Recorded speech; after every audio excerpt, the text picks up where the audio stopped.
Salah satu bupati terkaya ya di Jabar, Kang. Nah, ini kira-kira apa yang mendorong Kang Jimat akhirnya untuk maju kembali?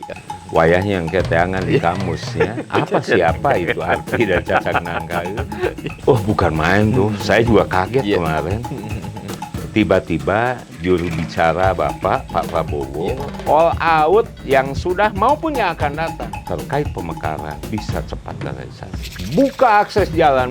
Karena biar bagaimanapun akan mampu pertumbuhan ekonomi dengan cepat itu dengan akses infrastruktur. Halo wargi kota Subang.com, ketemu lagi di channel Kota Subang. Alhamdulillah kita bertemu kembali di podcast tentunya bersama dengan salah satu pasangan calon bupati dan juga wakil bupati Kabupaten Subang, dalam hal ini diwakili oleh Kang Jimat yang merupakan pasangan nomor urut 1 berpasangan dengan Kang Acing Kudus yang tentunya didukung oleh beberapa partai pendukung seperti Gerindra, PAN, lalu juga beberapa partai-partai lainnya.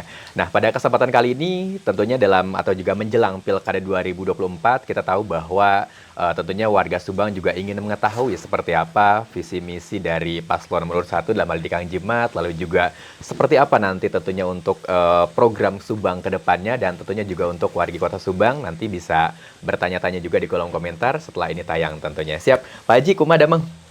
Alhamdulillah. Iya, alhamdulillah. Saya sehat. Alhamdulillah mana sehat. pasti sehat dan ngoraken. Siap. Dan jadi untuk wargi Subang juga mungkin kita udah pada kenal lah ya Kang Haji Rohimat yang tentunya juga merupakan Bupati Kabupaten Subang 2018-2023 yang belum lama ini tentunya, dan sekarang ini siap kembali untuk mencalonkan menjadi kepala daerah di Kabupaten Subang, dalam hal ini khususnya Bupati. Nah, tapi sebelum kita membahas soal kenapa Kang Rohimat atau juga mungkin Kang Jimat maju, kira-kira kegiatannya sekarang setelah istilahnya purna tugas dari Bupati ngapain aja nih Kang Jimat? Kebetulan saya selesai. Baik, terima kasih. Saya selesai menjabat periode pertama itu tanggal 18 Desember 2023. Enjoy, saya enak banget tuh begitu sudah selesai. Saya kembali kepada basic awal. Saya main ya biasa ke sawah, biasa ke kebun, bahkan ya ngangon bebek lah, ya kan? Itu. Nah, jadi nyaman banget. Bahkan karena salah satu titik sawah saya ini ada potensi yang namanya nampaknya akan berpotensi untuk pariwisata. Sehingga ya sekarang ini selama 7 bulan saya coba ikro, saya coba baca, saya coba modifikasi sawah tersebut karena ada air terjun. Baik. Akhirnya saya coba buka tempat jualan kopi. Kalau anak-anak muda bilang kafe. Iya. Ya? Siap. Nah, kita tentu juga wargi kota Subang, kita juga patut apresiasi bahwa Kang Jimat ini merupakan salah satu bupati Subang yang purna tugas selama 5 tahun tanpa ada masalah ya. Dalam artian berhasil menyelesaikan tugasnya. Ini juga merupakan hal yang tentunya saat ini juga warga Subang sangat berterima kasih kepada Kang Jimat gitu kan. Dan selama 5 tahun memimpin, Subang relatif aman gitu kan, relatif maju dan juga relatif lancar. Dan juga mungkin Kang Jimat juga dinobatkan sebagai salah satu bupati terkaya ya di Jabar, Kang.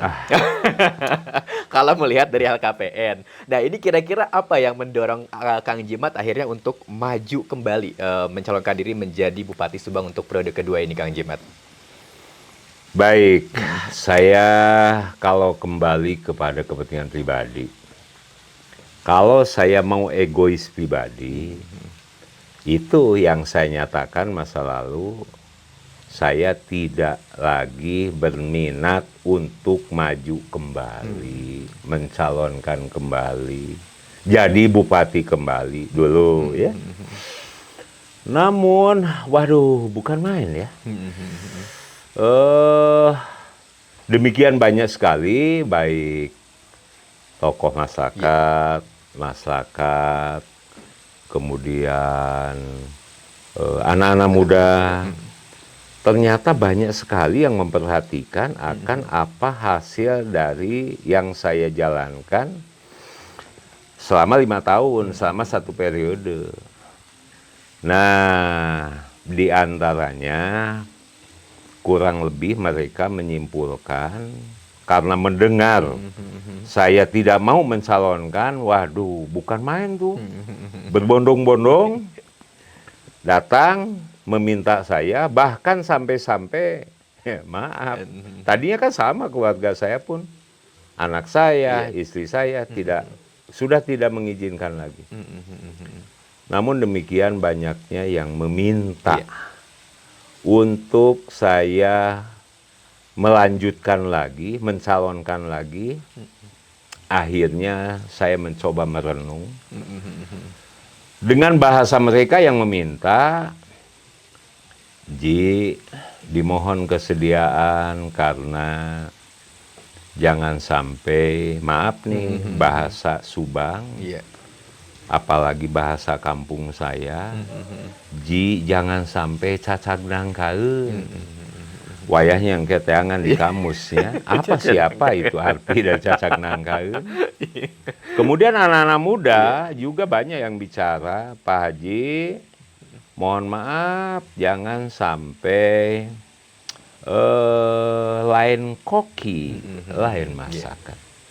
Terkait kalau kembali kepada kenyamanan egois pribadi, apa tuh? Saya sudah lebih nyaman begini, saya kembali ke sawah, ke kebun, dagang kopi, sekali-kali saya ngecek perusahaan saya yang ada di, ya maaf, di Cikarang sana, karena sawah saya utamanya di sana. Dan kalau kembali kepada kebutuhan, ya alhamdulillah Allah sudah memberikan saya belajar mensyukuri nikmat yang ada. Kalau hanya sebatas untuk dapur, kebutuhan dalam koridor yang wajar, kebutuhannya, alhamdulillah ada. Kebutuhan dapur saya malah kan cukup dengan telur bebek, sarapan cukup dengan ikan asin. Itu yang enjoy bahasa. Siap. Dasar mereka begitu, akhirnya mencoba saya merenung dan saya mencoba bermusyawarah dengan istri saya, anak saya. Akhirnya iya juga. Pondasi-pondasi pembangunan fisik maupun pembangunan mental yang sudah saya tanamkan, yang saya sudah mulai, memang sih khawatir juga dengan alasan tadi, lain koki, lain masakan. Akhirnya beberapa saat, beberapa minggu menjelang pendaftaran, ya udahlah, saya coba lakukan. Atas dasar banyak sekali permintaan, akhirnya saya bersedia untuk mendaftarkan diri, melanjutkan, mencalonkan, tentunya untuk melanjutkan periode yang akan datang.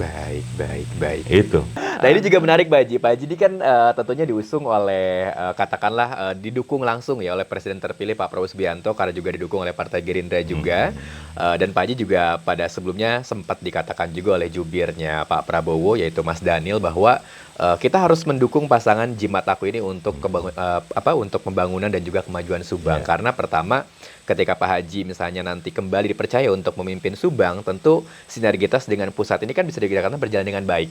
Karena katakanlah satu frekuensi lah Pak Haji seperti itu. Nah, Pak Haji sendiri bagaimana melihat pertama dukungan langsung dari Pak Prabowo untuk Pak Haji dan juga Kang Aceng, lalu juga yang keduanya ini kira-kira akan seperti apa nanti akselerasi ataupun juga sinergitas dengan pusat ini ketika misalkan nanti Pak Haji diberi kepercayaan kembali untuk terpimpin?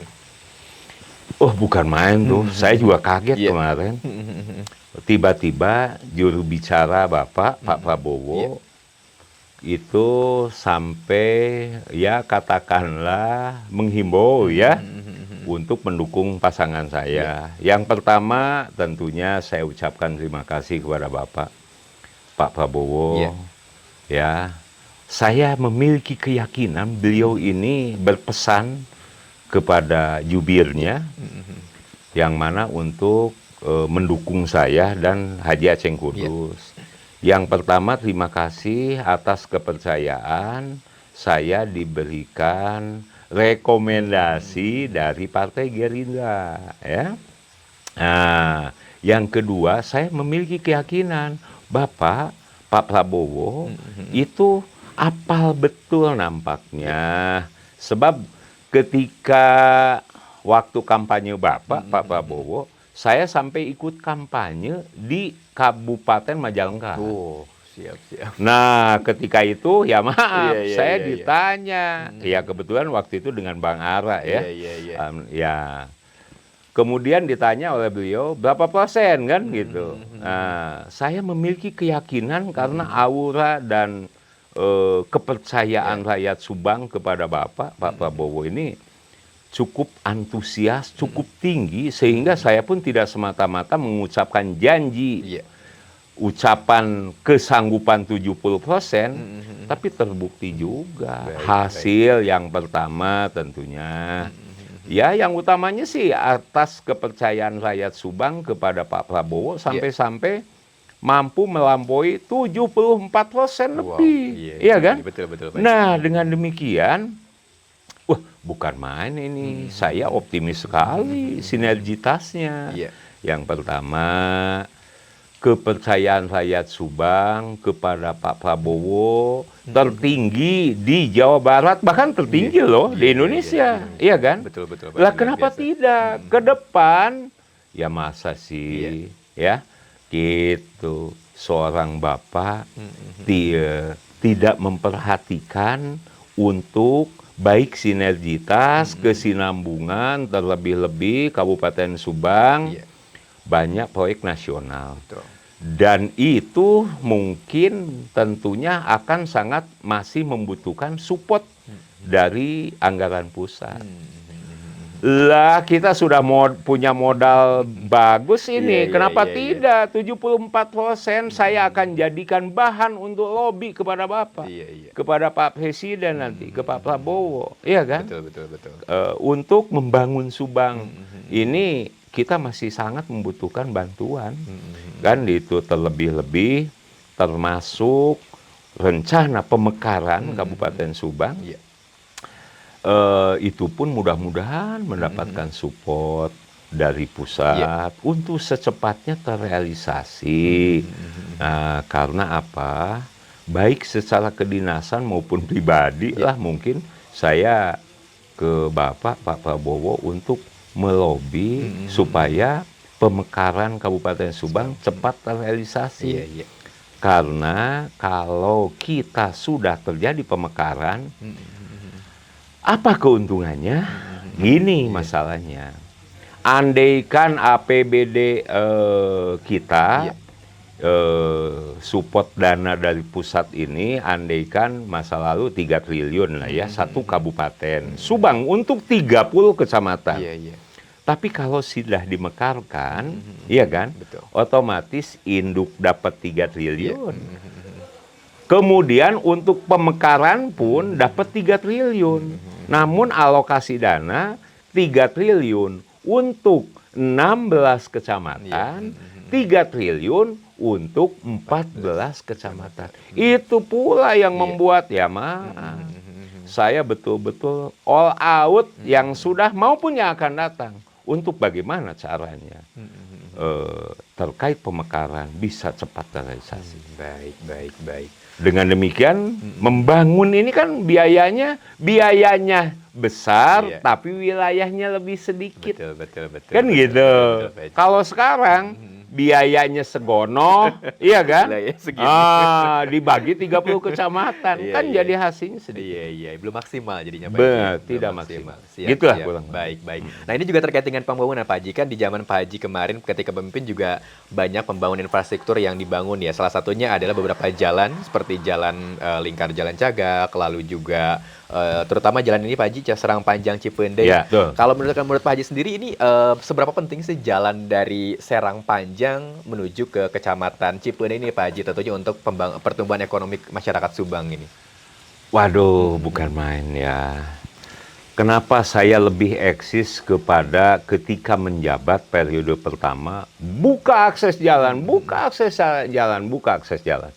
Karena biar bagaimanapun akan mampu pertumbuhan ekonomi dengan cepat, itu dengan akses infrastruktur. Makanya terus terang saja bangga saya punya Presiden Pak Jokowi masa lalu, dan insya Allah saya memiliki keyakinan bakal akan diteruskan oleh Bapak Prabowo.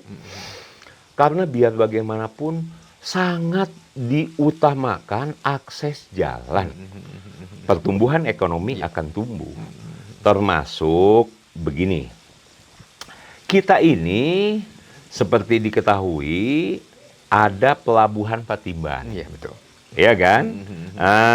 Efek domino dari pelabuhan Patimban itu tentunya dengan memiliki magnet tersendiri kehadiran investor-investor di Kabupaten Subang.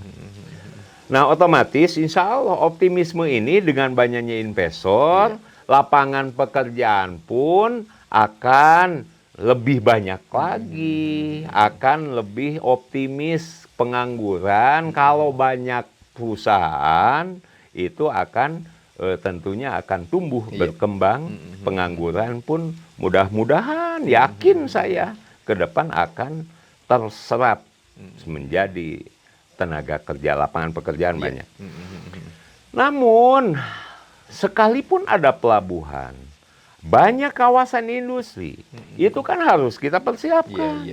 Kalau nggak kita persiapkan, waduh, pendatang banyak. Pertumbuhan penduduk itu akan lebih cepat pertumbuhan urbanisasi daripada pertumbuhan lahir mati. Dengan demikian, saya tidak mau anak cucu buyut kita nanti trouble akibat tanah sudah mahal, mau bikin jalan sudah banyak rumah kudu dibayar, betul nggak? Iya, betul. Maka dari itu sebelum kawasan jadi, sebelum pelabuhan Patimban maksimal, saya harus persiapkan dulu. Untuk kepentingan anak-anak saya, se-Kabupaten Subang waktu itu, waktu saya menjabat. Karena biar bagaimanapun saya kan sebagai bapaknya dong di tingkat kabupaten. Saya harus pikirkan betul untuk anak-anaknya apa yang dibutuhkan. Apalagi kalau kita berkaca kepada, maaf ya, saya terkadang sekalipun gaptek, suka nyuruh anak, lihat di Google Map, bagaimana sih itu perkembangan daripada Los Angeles, Washington DC. Iya kan? Betul. Wah, bukan main. Kebetulan saya belum ke Amerika ya. Demikian tertata rapi, ya. Akses jalan-jalan dan sebagainya. Namun ternyata Amerika itu sudah dia programkan, sudah dia rencanakan sejak 400 tahun yang lalu. Lah kalau kita merdeka aja belum 100 tahun. Iya kan? Nah, otomatis apakah kita harus menyalahkan leluhur keruhun kita? Nggak bisa dong. Saatnya manusia sekarang, manusia modern untuk berpikir jauh ke depan. Mempersiapkan hari esok. Mempersiapkan untuk generasi penerus. Jangan sampai di akhir kemudian trouble. Gitulah barangkali. Maka dari itu saya canangkan dan sudah dimulai untuk saya ingin sambungkan jalan Kerawang menuju Indramayu, yaitu Silamaya Patimban. Saya ingin sambungkan nanti yang konon di KM 89 Cipali, itu tepatnya Desa Sawangan. Itu akan saya kala itu akan dijadikan simpang 4. Perapatan Surabaya, Jakarta, Pelabuhan Patimban, dan Serang Banjar. Iya kan? Termasuk Jalan Cagak, ya, itu alhamdulillah udah selesai. Itu kebetulan memang dananya bantuan dari Pak Gubernur, Pak Emil waktu itu, ya. Termasuk Jalan Cisalak, bukan negara Cikole, iya kan? Nah, insya Allah itu akan sangat membantu sekali. Termasuk Jalan Cipendei Serang Panjang akan mampu mengatasi permasalahan Subang Kota. Coba sekarang Sabtu Minggu, macet, udah terasa itu yang namanya di Otista. Otomatis yang menuju ke selatan. Nanti dari Jakarta hanya cukup bisa keluar dari KM 89 menuju Serang Panjang. Betul. Insya Allah lah. Pak, untuk generasi dirimu optimis. Setuju. Tinggal Ya, adapun ngebangunnya kita bertahap. Betul. Itu. Baik. Siap. Setuju itu dari ini Pak Haji ya, dari infrastruktur Badi bener Pak Haji kalau misalnya. Sambil ngopi. Ini ubi saya mana beki itu ubi Bapak mah da kang sebenarnya Siap. Nah, baik. Nah, terkait dengan terkait Patimban Pak Haji. Ini kan tentunya apakah saya sempat dengar juga bahwa akan ada perda baru terkait dengan BUMD soal Patimban itu seperti apa cerita-ceritanya Pak Haji? Oke. Ngobrol aja itu sempet dahak. Malah nggak sangi gitu Pak Haji. Nah, jadi lagi buat warga kota Perda BUMD. Perda supporting pelabuhan. Begini. Kita ini, maaf ya. Iya. Saya mengklaim diri ketika menjabat menjadi bupati itu menjadi bapak dari anak-anaknya sekabupaten. Seorang bapak itu harus memikirkan bagaimana anak-anaknya ini anak nggak punya duit, iya kan? Betul. Nah, kemudian anak perlu membangun, otomatis kan harus dipikirkan oleh bapaknya. Sehingga untuk membangun ini biar bagaimanapun sangat membutuhkan duit. Iya kan? Hanya duit itu kudu dicari. Betul nggak? Setuju. Potensi-potensi untuk mendatangkan duit karena dengan kehadiran pelabuhan Patimban, otomatis ya maaf kata yang namanya di pelabuhan, iya kan? Namun kalau kita tidak memiliki kekuatan hukum, kekuatan pelaturan, khususnya perda, percuma. Sehingga kala itu saya mencoba berjuang untuk ikut serta melahirkan perda BUMD, perda pelabuhan. Nah, dengan demikian itu tentunya untuk support BUMD bagaimana caranya untuk mampu meningkatkan PAD. Dengan perda itu sekarang terbukti loh. BUMD 5 tahun ini sudah mampu setoran, iya kan? Belasan miliar nih tahun ke-6 ini, iya kan? Bahkan sudah memiliki saham konsorsium. Ya maaf deh, BUMD yang mana di Indonesia yang punya saham untuk pembangunan akses jalan tol Cipendei Pelabuhan. BUMD Subang punya, sehingga dengan demikian sekalipun 5% ya. Dengan demikian itu mungkin selama jalan tol itu digunakan, mungkin 300-400 tahun yang akan datang selama itu pula akan menghasilkan uang untuk APBD. Kemudian nanti BUMD bekerja sama dengan warga setempat, dengan pengusaha setempat, tergantung kepada keprofesionalan daripada warga itu sendiri. Tapi kalau tidak punya perda itu, la ilaha illallah, nonton kita diambil alih sama cukong. Bener. Inilah perda. Ini salah satu bukti. Kemudian di pelabuhan, lah sekarang yang ngisi solar untuk kapal-kapal yang berlabuh di pelabuhan Patimban itu udah tanker BUMD Subang Sejahtera. Yang ngisi solar. Dan saya harapkan segalanya harus melalui BUMD. BUMD kerjasama dengan Kadin, ya kan? Nah, dengan pengusaha setempat. Bukan main. Potensi. Itulah kurang lebih. Siap. Kalau yang menyangkut perda BUMD. Baik. Nah, Pak Haji berbicara soal tadi barusan infrastruktur ya, kita sudah ngobrol soal infrastruktur. Nah, terkait dengan pendidikan Pak Haji, ini kan pendidikan juga merupakan salah satu fokus Pak Haji ya dalam visi misi kampanye Pilbub ini. Nah, ada pencanangan ketika Pak Haji nanti terpilih kembali itu ada pengangkatan sekitar 3.000 P3K Pak Haji. Ini seperti apa untuk strateginya Pak Haji? Waduh, selain pembangunan fisik yang harus kita lakukan, itu pembangunan mental. Pembangunan pendidikan, iya kan? Itu pun tentunya wajib dilakukan oleh seorang bupati. Karena apa? Maaf, kebetulan periode kemarin ketika saya memimpin, itu ngangkat guru P3K saja sampai 2.560 guru honorer. Apa maksud tujuan? Oke. Sangat memprihatinkan. Sebelum saya ngangkat guru P3K. Lah kenyataan sendiri yang namanya di SD negeri itu dari mulai kepala sekolah dia, guru dia, pesuruh juga penjaga sekolah dia. Nah, akibatnya tidak kepegang tuh anak-anak karena udah pada pensiun kan. Akhirnya guru-guru honor masuk.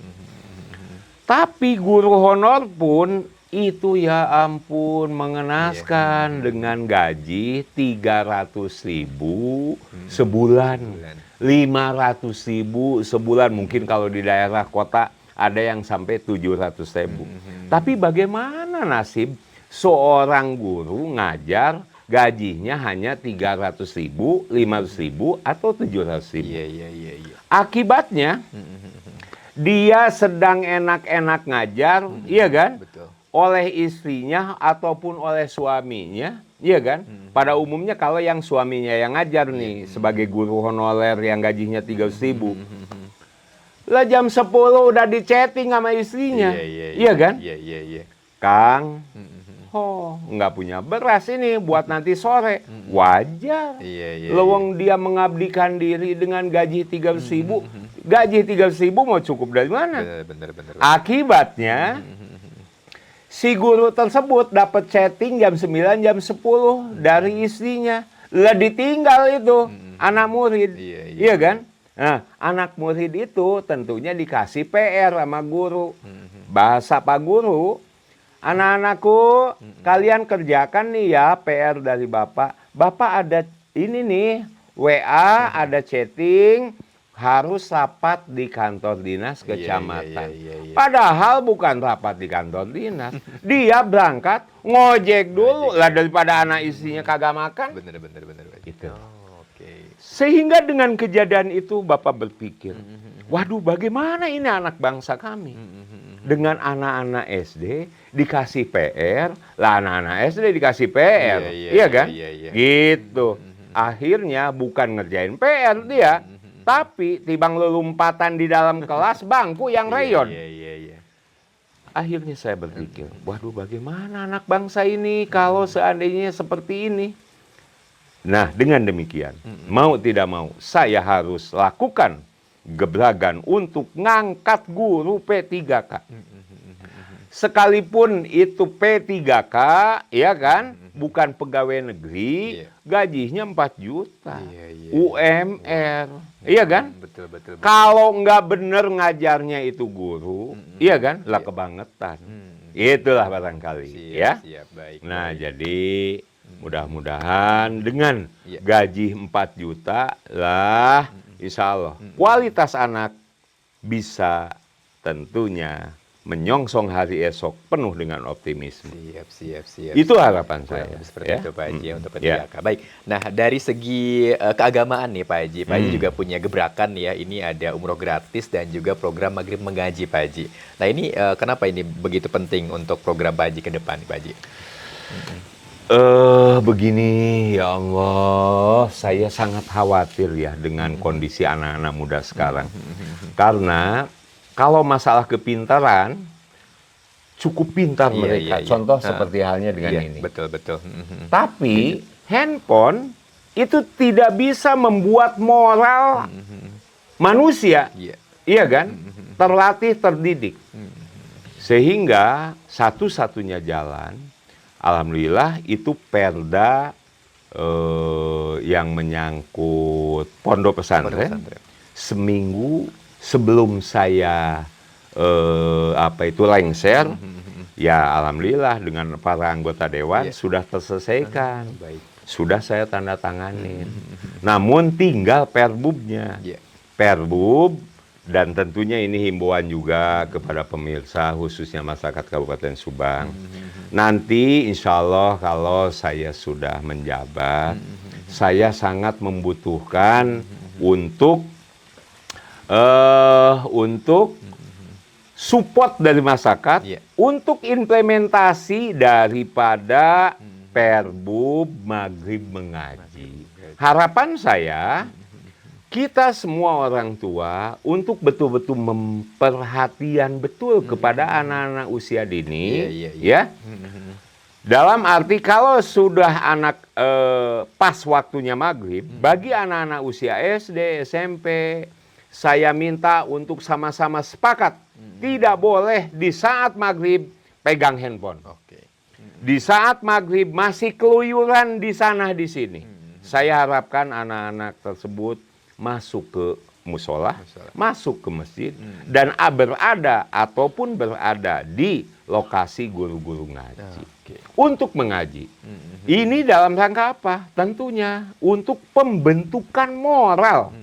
Karena kalau tanpa pembentukan moral manusia dari usia dini, khawatir ke depan. Karena demikian pesatnya teknologi komunikasi, kalau tidak diimbangi dengan kesiapan pendidikan moral dan pendidikan baik agama maupun umum, waduh bahaya. Gitu barangkali. Setuju. Baik. Nah, berbicara mengenai soal anak muda nih Pak Haji, ini juga menarik nih ya untuk kita bahas karena pemilih di Subang, contohnya pada pilkada ini kan juga tentunya banyak pemilih milenialnya Pak Haji, sekitar 50% lebih. Nah, pertama tentunya untuk program Pak Haji terkait dengan anak muda kira-kira akan seperti apa ke depan, dan yang kedua tentunya kita kemarin juga melihat bahwa ada festival Sisinga nih Pak Haji, yang tentunya istilahnya apa ya, menggabungkan tradisi lah dengan melestarikan budaya. Nah, ini bagaimana Pak Haji melihatnya? Anak-anak muda tentunya kebetulan alhamdulillah banyak juga yang baik yang sudah deklarasi maupun yang akan mendeklarasikan saya. Karena mungkin mereka membaca apa yang saya lakukan ini tentunya diantaranya untuk kesiapan mereka juga. Nah, sehingga untuk yang menyangkut festival Sisingaan, saya inginkan kebudayaan asli dari tradisional kita, seni budaya yang apalagi kalau yang namanya Sisingaan, itu kan asli produk daripada leluhur kita di Subang. Saya tidak mau produk hasil daripada peninggalan masa lalu leluhur kita ataupun pencipta lebih dulu. Itu nanti tergerus dengan dunia-dunia modern. Saya pengen hobi anak-anak muda yang konon katanya musik modern, tapi tetap untuk mengenal dan mencintai seni-seni tradisional. Itu pun harus balance. Harus, makanya kala itu kan waktu menjabat saya sampai ada festival Sisingaan. Iya kan? Gitu. Insya Allah lah. Mudah-mudahan biar bagaimanapun kan anak-anak muda ini menjadi harapan kami orang tua. Betul Pak Haji. Apalagi dengan kemajuan Subang sekarang kan mulai banyak promosinya oleh anak-anak muda, wisata dan lain sebagainya. Siap. Gitu. Baik. Nah, kalau misalkan terkait dengan strategi Pak Haji terkait dengan program perangkat desa nih Pak Haji, ini kan juga merupakan unsur-unsur yang penting ya dalam pembangunan, karena di desa-desa juga masih banyak mungkin beberapa perangkat desa yang katakanlah masih riweuh dalam kehidupannya nih. Pak Haji bagaimana melihatnya dan strategi seperti apa Pak Haji? Kalau kembali keadaan yang sebenarnya memang cukup memprihatinkan untuk aparat desa pun Kenapa saya ingin sekali mengimplementasikan daripada Perda BUMD, Perda Pelabuhan, itu tiada lain untuk nyari duit.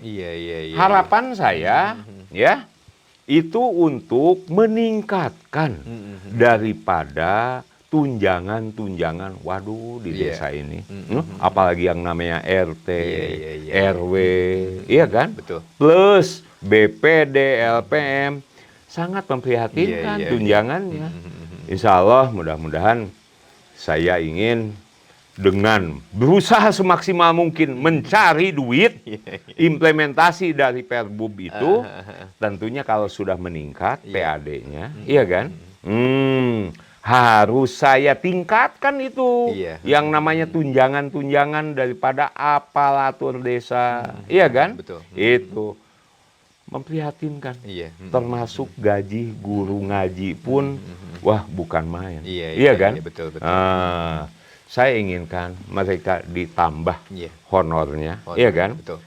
Terutama aparat desa dari mulai Hansip, Wanza, RT, RW, ya termasuk kepala desanya. Wajar saja mereka juga, iya kan? Untuk saya tingkatkan honornya, kan gitu. Dan pada kesempatan ini pula saya mohon maaf kepada seluruh masyarakat Kabupaten Subang, mungkin ketika menjabat, ya lowong 3 tahun COVID, kita silaturahmi aja kumpul-kumpul begini kan nggak boleh. Betul. Kudu pakai masker, terkadang pakai helm, iya kan?